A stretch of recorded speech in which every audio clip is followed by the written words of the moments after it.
On a quiet country road in May 1983, a maroon Nissan Pulsar raced through the darkness toward a hospital in Springfield, Oregon, its headlights slicing through the night. The car's engine roared as it sped down the empty lanes, carrying a mother and her 3 children toward an uncertain fate. Inside, Diane Downs claimed a stranger had ambushed them and shot her 3 children, shattering the silence of the night with violence. The story she told was chilling. A shaggy-haired man appeared out of nowhere, flagged them down, and then, without warning, opened fire on the family. But as investigators would soon learn, the real danger may have been inside the car all along, hidden behind a mother's calm facade. The song "Hungry Like the Wolf" played on the radio as Diane drove through the night, her children bleeding and crying beside her, the music a haunting backdrop to the horror unfolding in the back seat. At the hospital, chaos erupted. Doctors and nurses rushed to save the children, their small bodies covered in blood, as Diane recounted her story to anyone who would listen. Cheryl, age 7, was dead. Danny, just 3 years old, was paralyzed from the waist down, his life forever changed in an instant. Christy, 8, suffered a massive stroke and couldn't speak, her young mind locked inside her injured body.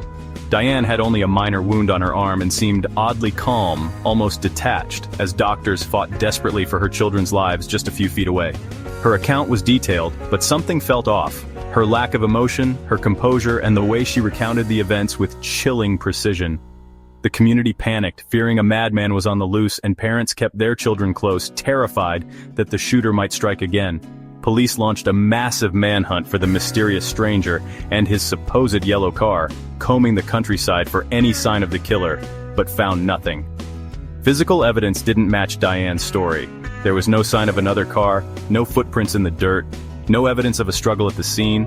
The only certainty was the tragedy that struck 3 innocent children on a lonely, forgotten road, leaving a community in shock. As days passed and the investigation deepened, suspicion began to shift toward Diane herself, her story unraveling under scrutiny.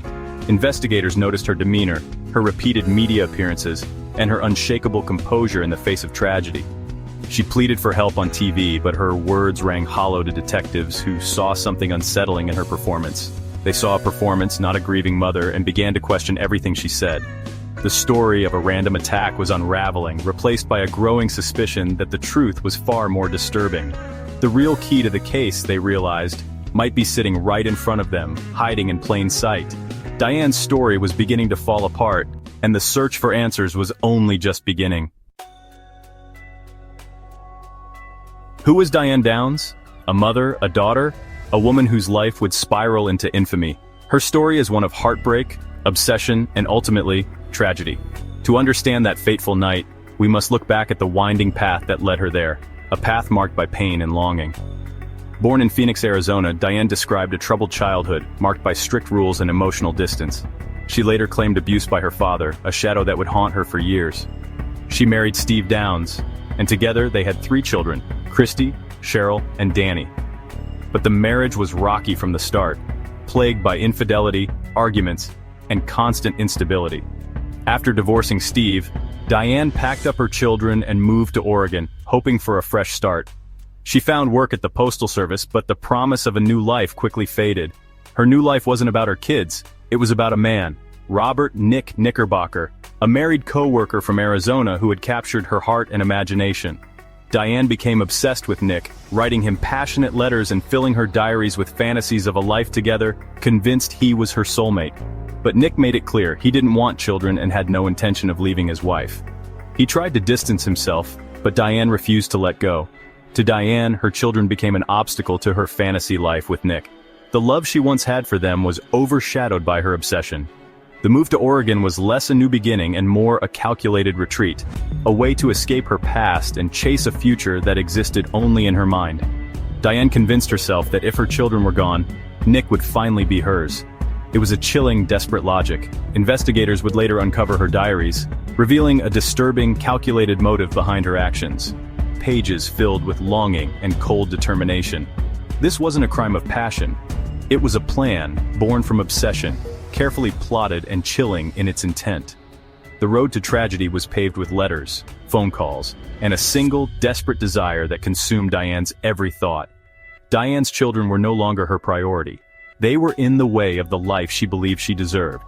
and she was willing to do anything to get it. The events of that May night were not a sudden snap, but the result of a cold, selfish decision that had been building for months.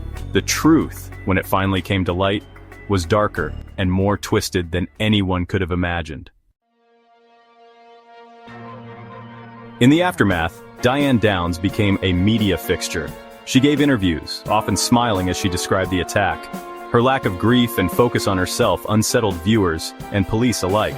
Detective Doug Welch quickly saw holes in her story. She claimed to drive slowly, but witnesses saw her speeding. No evidence of a struggle, no sign of another car, just shell casings inside the vehicle. Forensics showed the shots came from inside the car, not outside.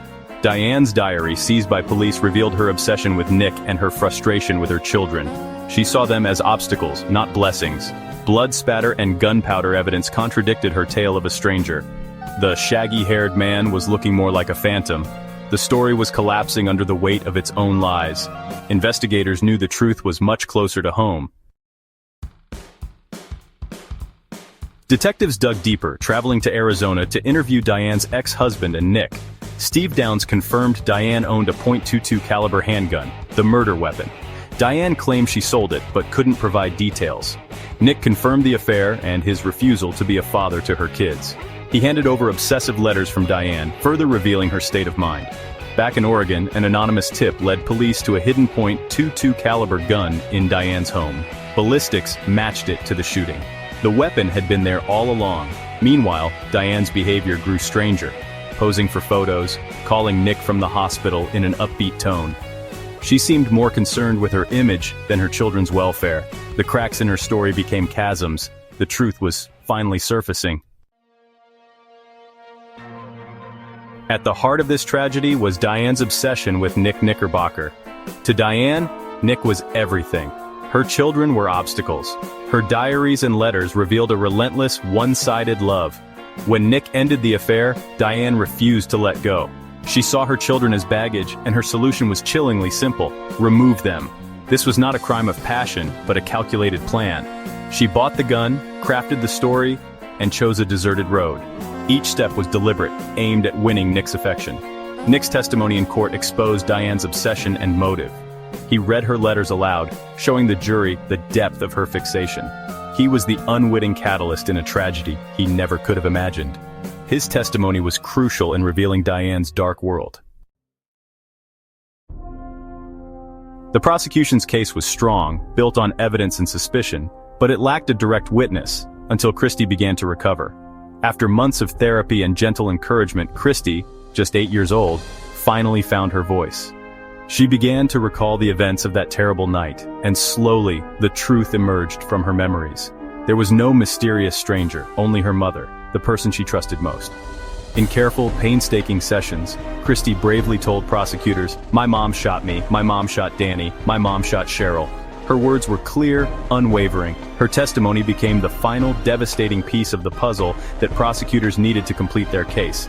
At just 9 years old, Christy faced her mother in court, surrounded by strangers and the weight of the truth. In a quiet, steady voice, she recounted how Diane pulled the car over, took out a gun, and shot her own children in the darkness. She looked directly at her mother as she spoke, the woman who was supposed to protect her, not harm her.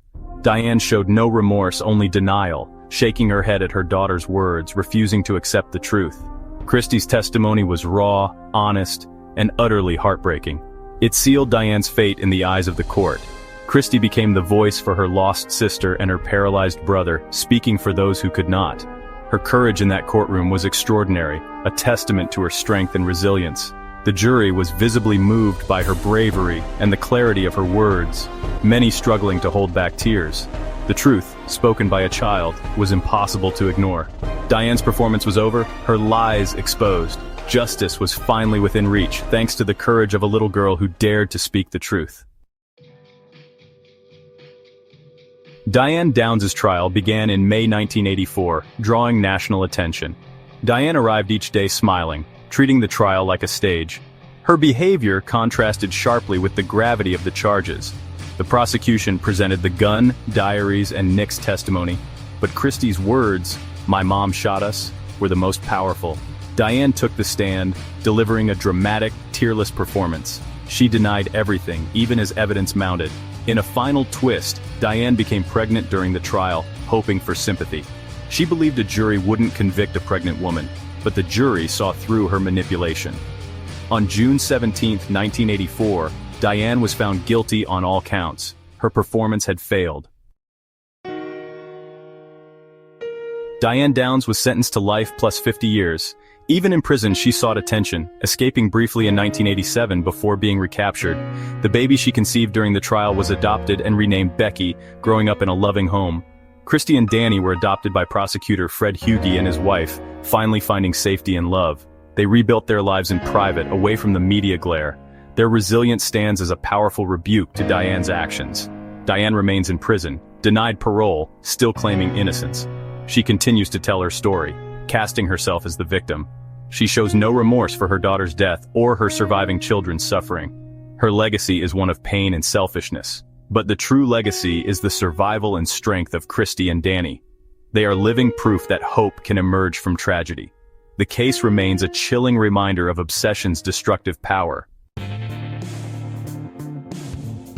The Diane Downs case is more than a true crime story. It's a disturbing look at the darkness within. It forces us to confront the terrifying idea that a mother can become the ultimate threat. Yet, it's also a story of courage. Detectives who pursued the truth, a prosecutor who opened his home, and a child who spoke out. The echoes of that night in 1983 still linger. Evil doesn't always look like a stranger, sometimes it wears a familiar face. This case challenges our assumptions about love and family. It reminds us to listen when a story doesn't add up, and to protect the vulnerable. The story of Diane Downs is a dark chapter, but one we must remember. Thank you for joining us for this deep dive into a chilling case. For more true crime stories, subscribe to our channel. See you next time.